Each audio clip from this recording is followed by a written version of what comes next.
a nuestro entender, 2020, 2021 a más tardar. Por eso el próximo gobierno asume entre la espada y la pared, con la espada en la nuez. Y tiene que hacer todas las reformas estructurales que hay que hacer, que nosotros mostramos y explicamos una por una en el libro. Acá estoy hablando de la reforma fiscal. Mostramos que hay que bajar el gasto público 15 para bajar los impuestos 10, en 2 tramos. En los primeros 2 años del próximo gobierno, mostramos que se puede bajar el gasto público 9 puntos porcentuales para bajar la presión tributaria 5 puntos porcentuales. Esta reducción del gasto público se hace en estos primeros 2 años sin tocar el empleo público y sin tocar planes sociales. Mostramos cómo hacerlo. ¿Cómo? Atacando la obra pública, pasándola 100% a la esfera privada, con un mecanismo de garantías e incentivos del sector público, atacando las transferencias discrecionales a provincias y municipios y los subsidios económicos. Como verán, son las 3 cuentas de las cuales habla el trabajo del FMI. ¿Qué estamos diciendo en estos primeros 2 años? Para bajar 9 puntos de gasto en estos 2 años hay que achicarle la billetera del choreo a la casta política. Y bajamos impuestos 5 puntos de PBI. Con una reducción de 5 puntos la economía empieza a crecer, empieza a haber inversión, empieza a haber puestos de trabajo. ¿Por qué esto es importante? Porque ahí se dinamiza la segunda etapa. Con crecimiento y creación de puestos de trabajo, se va a la segunda etapa, donde bajamos el gasto público 6 puntos más, bajando la presión tributaria otros 4 puntos. ¿Cómo? Acá sí se trabaja sobre subsidios sociales que no son ni asignación universal por hijo ni asignaciones familiares, sino que son los obreros, los piqueteros.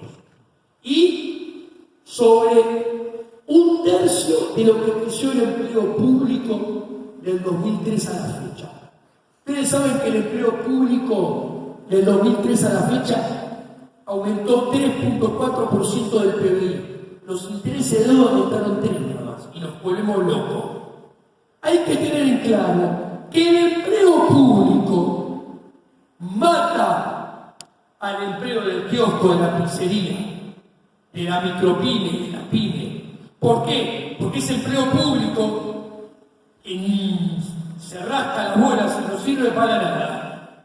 Se financia con alta carga impositiva, con impuesto inflacionario y con alta tasa de interés que deuda, que mata el empleo privado. O sea, el empleo público no amortigua la falta de empleo privado, la aniquila, la mata. ¿Okay? Entonces, después pasamos y mostramos el delirio que es tener Banco Central. Acabo de redondear y lo viene diciendo, está bien. El delirio de tener Banco Central. A ver, señores, el Banco Central se creó en 1935. Antes de tener Banco Central, vienen los números de emisión, de inflación y de devaluación, redondeando 3%. Se crea el Banco Central, era mixto, no era estatal, y estos números se duplican entre 1935 y 1945. Pasan redondeando al 6. Viene Perón y lo nacionaliza. Miren los números: 175, 224. Miren estas 2 líneas: PBI per cápita de Argentina, PBI per cápita de Estados Unidos. Hasta la creación del Banco Central, el PBI per cápita de Argentina era el 95% del PBI per cápita de Estados Unidos. Teníamos la calidad, la generación de riqueza, la calidad de vida, la generación de riqueza de Estados Unidos. Y miren las barras verdes y las barras grises. ¿Saben qué es esto? Son las crisis. Un color son las crisis argentinas y el otro color son las crisis de Estados Unidos. Teníamos las crisis sistémicas, teníamos la misma cantidad cantidad de crisis que tenía Estados Unidos. Con el Banco Central Nacional y Popular peronista, el PBI per cápita de Argentina pasó a ser un cuarto, un quinto del de Estados Unidos. Y pasamos a triplicar, cuadriplicar la cantidad de crisis. O sea, el delirio es tener el Banco Central. El Banco Central es el instrumento de la casta política para financiar sus delirios fiscales. Y el resultado de eso es que ellos se enriquecen y nosotros nos empobrecemos. Es mentira lo que dijo Macri. Es mentira que en los últimos 70 años hubo siempre inflación. Desde 1991 al 2001, redondeando, para ser más específicos, desde finales del 92 al 2001, no tuvimos inflación.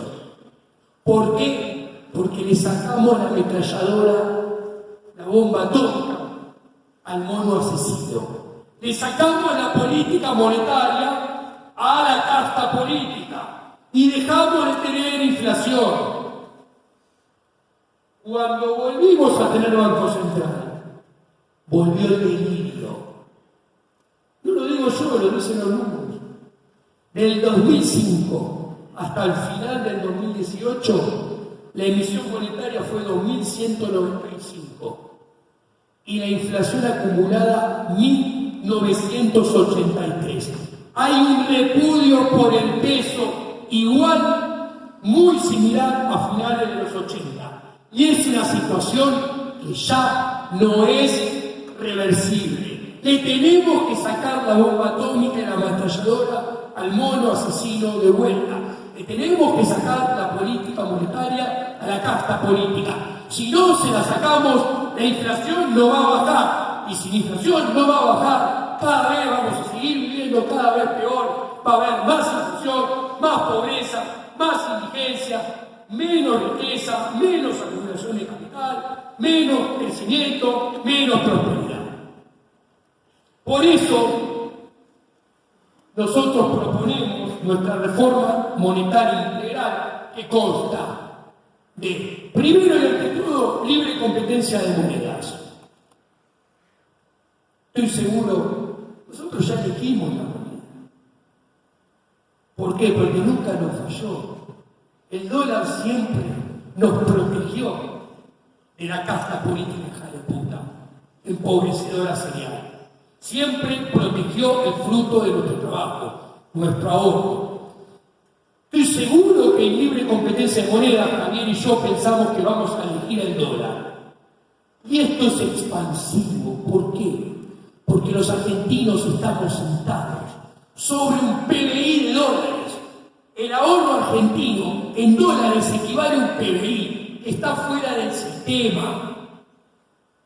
No hay país en el mundo después de Estados Unidos que tenga más dólares que Argentina. ¿Ok? Entonces, habiendo libre elección de monedas, habiendo elegido el dólar, tenemos que hacer una reforma monetaria bancaria anticorrida. No podemos emitir dólares. Entonces, proponemos encaje del 100%, eliminar el encaje fraccionario para que no se pueda crear dinero artificial. Entonces, sin dinero artificial no puede haber crédito artificial, no puede haber auges y recesiones artificiales y no puede haber corrida. Esto le faltó a la convertibilidad.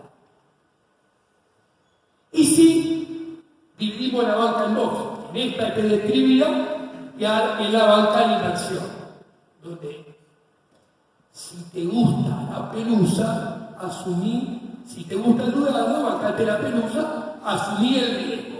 Pero claro, en libre mercado tenés sistemas vía caja compensatoria que se autoequilibran e impiden que el sistema se salte. ¿Ok? ¿Por qué? Y acá lo dejo y termino porque estoy en 58 minutos y es una hora cada uno. Hay que tener en cuenta que el dinero es una creación del libre mercado. Surgió entre el libre accionar de los individuos en el proceso creativo de la acción humana.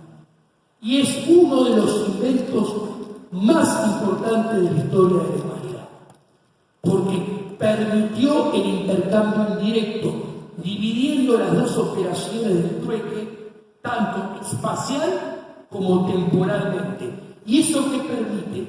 Permite la especialización, permite la diversificación, fomenta la acumulación de capital, fomenta la ganancia de productividad, la inversión, el crecimiento. Sin dinero seguiría el 97% de la población viviendo en pobreza y seguiríamos siendo 800 millones de habitantes con una expectativa de vida de 25 años, no 7.000 con una expectativa de vida de 80 años. El Estado se metió para supuestamente vigilar que las monedas de oro y plata no sean fraudulentas. Y fue el primero que se encargó de meter el fraude en el dinero mediante la estafa pública de la devaluación, la degradación de la moneda, generando emisión descontrolada, devaluación, inflación y empobrecimiento. Señores, los dejo con Javier.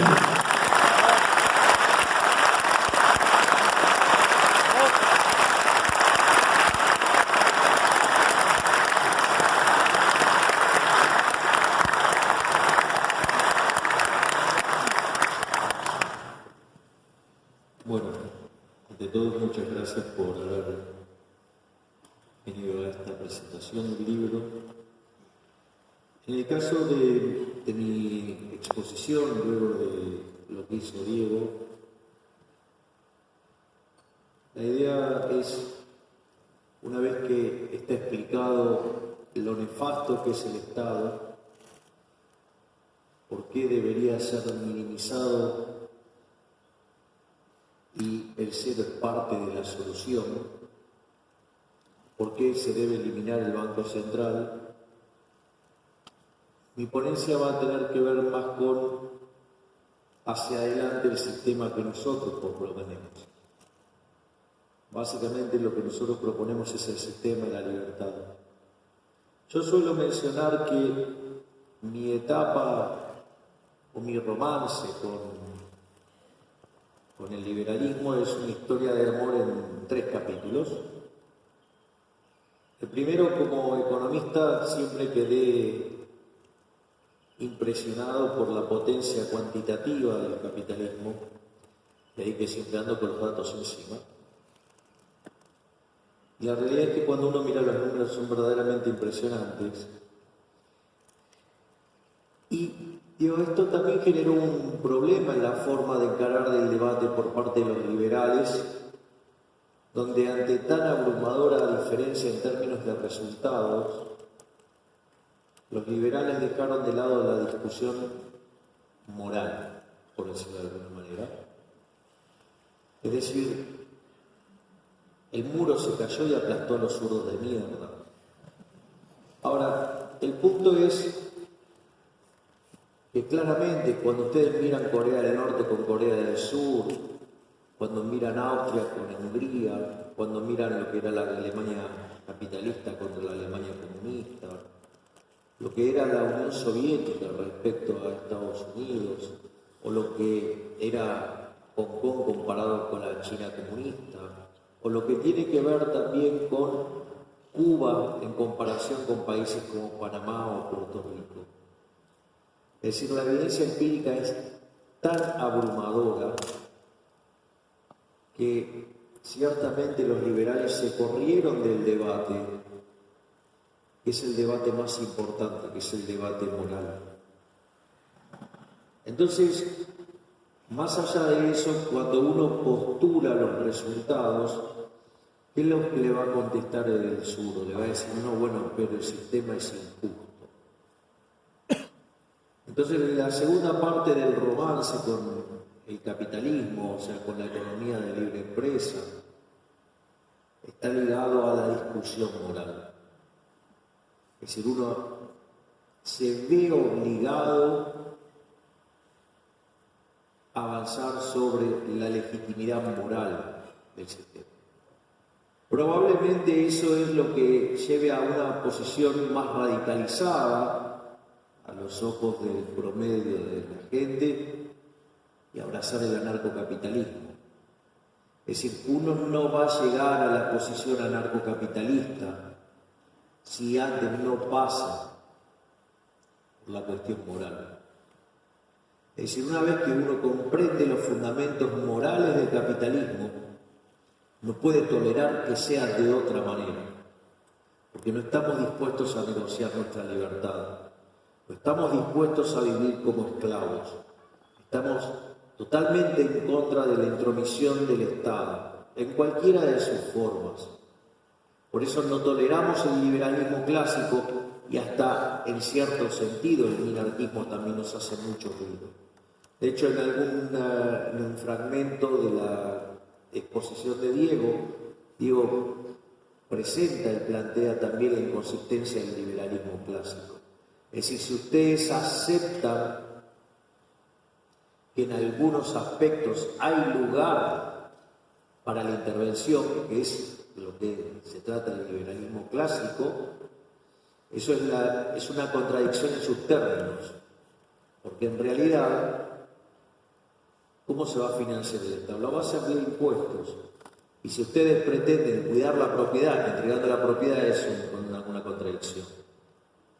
De hecho, cada una de esas intervenciones que justifica la presencia del Estado, en rigor, no son más que el fallo del intelecto humano en entender un problema como ese. Y que, como a alguien desde un determinado lugar no le gusta el resultado, quiere resolverlo por la fuerza. Probablemente quienes han trabajado más en esto, sin duda, son los keynesianos, que tanto les gusta la intervención del Estado. Entonces, por ejemplo, ellos trabajan sobre lo que se llaman fallas de mercado. Por ejemplo, una falla de mercado típica es lo que se llaman los bienes públicos.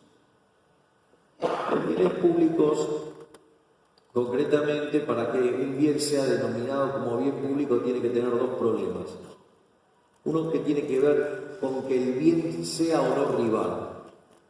Es decir, si yo, por ejemplo, me voy a estar comiendo un pedazo de pan, si yo lo como, ustedes no lo pueden comer, o sea, ese bien es rival. O lo como yo o lo comen ustedes directamente. Y el otro problema, por ejemplo, es que ustedes, el que vende, pueda excluir, o sea, cuando se lo vende a uno, no lo puede vendérselo a otro. Nuevamente, el pan, digamos, tiene esas características.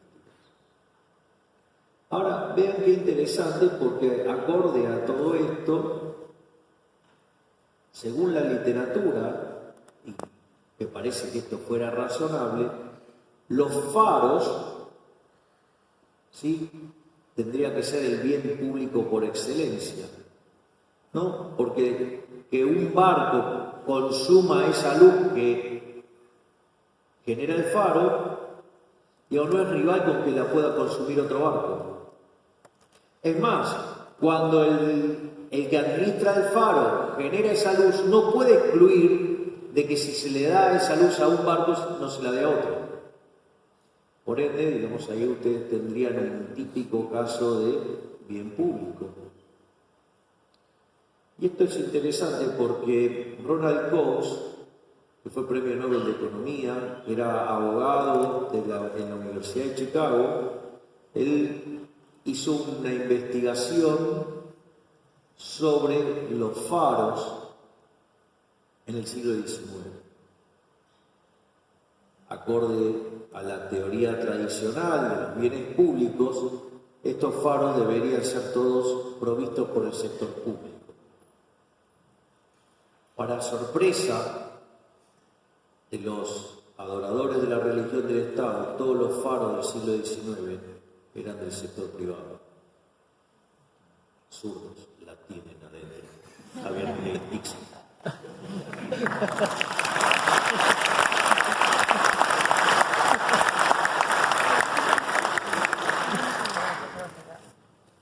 Esto es interesante porque la economía también va evolucionando, ¿no?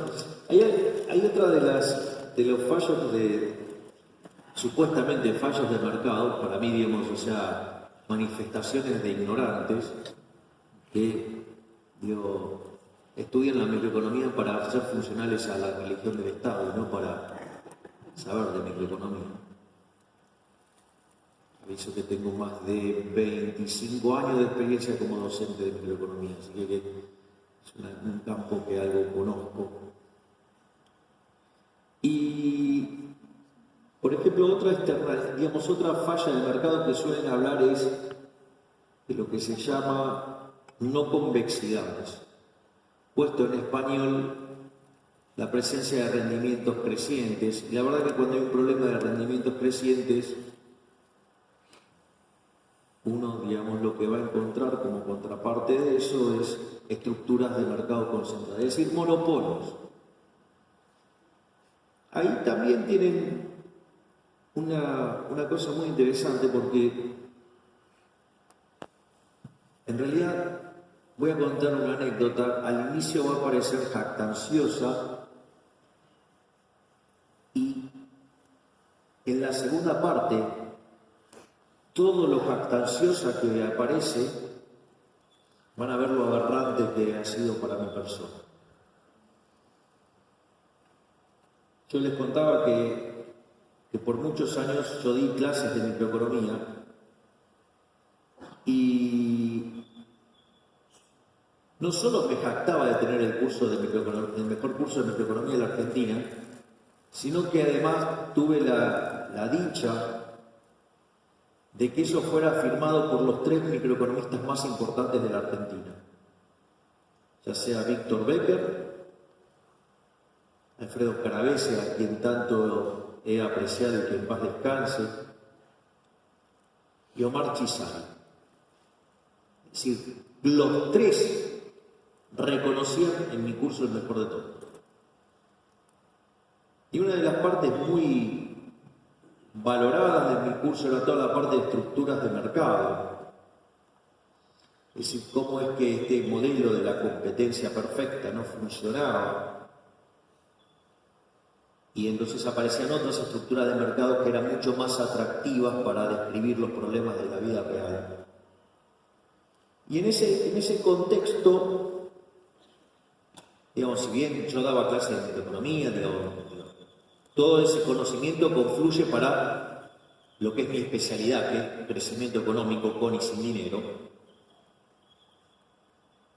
Y entonces, una de las cosas que a mí me empieza a generar mucho ruido, y eso lo vamos a ver en uno de los gráficos que están más adelante, es que si hubo algo que caracterizó a la historia de la humanidad, fue justamente que la condición natural del hombre fue la pobreza. Y esa situación no varió significativamente. Por ejemplo, están las estimaciones de Angus Madison desde el año 0 al 1800,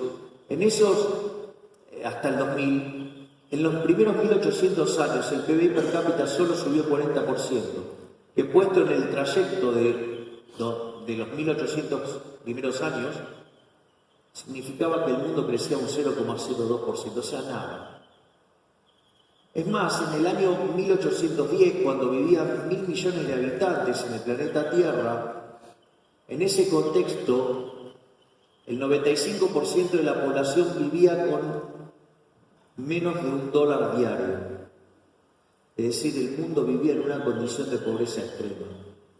Sin embargo, desde el año 1800 en adelante, el PBI per cápita se multiplicó por más de 10 veces, en un contexto donde la población se multiplicó por 6,5 veces, medido en el año 2000. Hoy vivimos 7.250 millones de seres humanos, ese número todavía mucho más grande, el aumento del PIB per cápita. Por lo tanto, si ustedes se fijan, ahí tienen lo que llama un problema de rendimientos crecientes, y ahí es donde la cabeza me empezó a hacer un quilombo de novela. ¿Por qué algo que era tan malo para la teoría neoclásica, como los monopolios, había logrado sacar tanta gente de la pobreza? Porque hoy ese número es menos del 5%, viviendo tanta gente más en el planeta Tierra. Es decir, ahí se me quemaron los papeles. Yo tenía un quilombo en la cabeza que usted no se lo puede imaginar. Porque uno explicaba que las estructuras concentradas, los monopolios, eran malos. ¿Y cómo puede ser que algo que sea tan malo logró sacar tanta gente de la pobreza? En ese momento fue cuando me topé con un artículo de Murray Rothbard que se llama Monopolio y Competencia, el cual está traducido por Alberto Venegas Lynch padre, o sea, el papá de Alberto Venegas Lynch hijo, que quizás, y sin lugar a dudas para mí, es el máximo exponente de toda la historia argentina del liberalismo, y quien muchos de nosotros hemos sido inspirados en llevar esta batalla adelante por las ideas de la libertad. De ahí, cuando leí ese artículo, que además forma parte del libro El hombre, la economía y el Estado, y ahora es cuando empieza la parte aberrante, cuando terminé de leer esas 140 hojas, me agarré la cabeza y dije, por más de 20 años estuve engañando a mis alumnos. Es decir, todo lo que me producía mucha jactancia me generaba un dolor tremendo, porque descubrí que había estado equivocado. Y ahí es cuando me volví austríaco, y una de las cosas que uno descubre es que el monopolio no necesariamente es malo. Supongan que yo tengo 10 empresas y están compitiendo por ofrecer un determinado producto. Y aparece una empresa, no me importa el motivo por el cual, logra producir ese bien a una mejor calidad y con un mejor precio. Obviamente, ¿qué van a hacer todos ustedes? ¿Van a ir a comprar ese? Eso significa que los 9 restantes van a ir a la quiebra.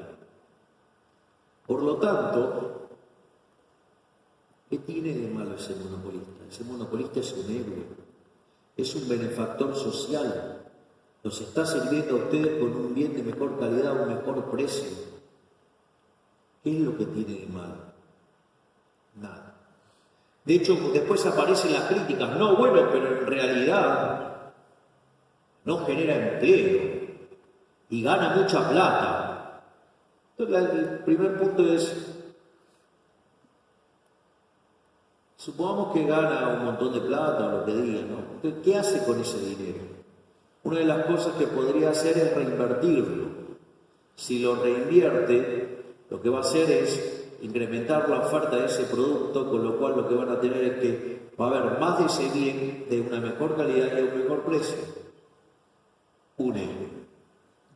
Puede ser que no la reinvierte y que la ahorre. Si la ahorra, va a ser financiamiento para otras inversiones en la economía, con lo cual va a generar fuente de trabajo en otra parte de la economía. Por ende, un héroe. La otra alternativa es que la consuma. Y si la consume, entonces también va a generar puestos de trabajo en otra parte de la economía. Un héroe. Es más, ahora vamos a suponer el caso que el tipo es un hijo de recontra remil puta, que no la quiere invertir, que no la quiere ahorrar en el sistema financiero y que no la quiere consumir, y como el hijo de remil puta que es, la hunde, la entierra en el parque que tiene en la casa. Acaba de eliminar la cantidad de dinero, con lo cual todos los precios van a ser bajos, o sea, los está beneficiando a todos con precios más bajos. O sea, acaba de beneficiar a todos los tenedores de dinero. O sea, es un benefactor social. Por lo tanto, no tiene nada de malo la presencia de un monopolista, salvo que ese monopolista surja por la presencia del Estado que restringe el ingreso de otros participantes. Claramente que en ese caso ahora sí va a ser una mierda, porque ahora no es que compite, ahora está protegido por el aparato represivo del Estado. Naturalmente, en ese caso es malo. Por lo tanto, no es malo que haya una empresa sola. Lo que es malo es que haya solo una empresa como consecuencia del accionar del Estado. Y obviamente eso no es gratis. Es decir, va a ser peor para nosotros como consumidores, va a ser peor como nosotros como trabajadores, ¿sí? Va a ser peor para la economía como proceso de crecimiento, pero va a ser fabuloso para empresarios y políticos chorros. Por lo tanto, ahí tienen otro caso. Después hay otro que me resulta todavía muchísimo más divertido,